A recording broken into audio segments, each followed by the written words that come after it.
Hello friends, NS education या चॅनलवर आपल्या सर्वांचे सहर्ष स्वागत. आज आपण या व्हिडिओमध्ये ॲप्रिसिएशन बघणार आहोत द वर्ल्ड इज माइन या पोएमचं. चला तर मग बघूयात appreciation world is mine.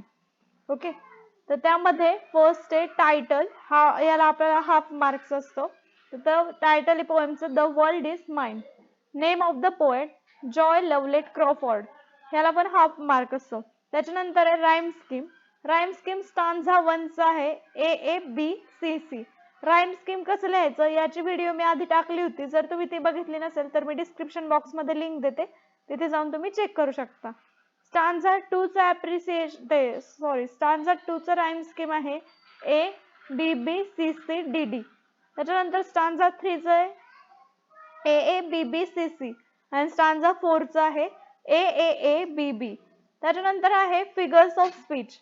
Figures of speech मध्ये कोणतेही 2-3 लिहू शकता तुम्ही यापैकी. अलिटरेशन, हायपरबोल, अपॉस्ट्रोफी, इन्व्हर्जन, ओनोमोटोपोइया अँड पन, एवढे सगळे फिगर्स ऑफ स्पीच या पोएम मध्ये वापरले. याच्यापैकी तुम्ही कोणते पण परीक्षेला 2 किंवा 3 लिहू शकता. त्याच्यानंतर लास्ट पॉइंट आहे थीम ऑफ द पोएम. तर ती काय बघू. The poem revolves around the premises of being the thankful for what we have instead of complaining about the things we don't have. The poem has used imagery to beautifully describe the everyday instances. The poem is a monologue. It is an optimistic poem. During the narration, the speaker at times resort to the apostrophe to reveal her more private thought. अशा प्रकारे जर तुम्ही हे appreciation दिलं तर तुम्हाला out of marks सुद्धा पडू शकतात. जर तुम्हाला ही व्हिडिओ आवडली असेल तर लाईक करा. असंच नवनवीन व्हिडिओज मिळवण्यासाठी सबस्क्राईब करा.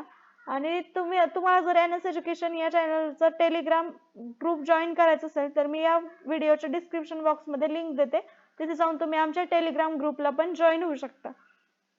So thanks for watching this video.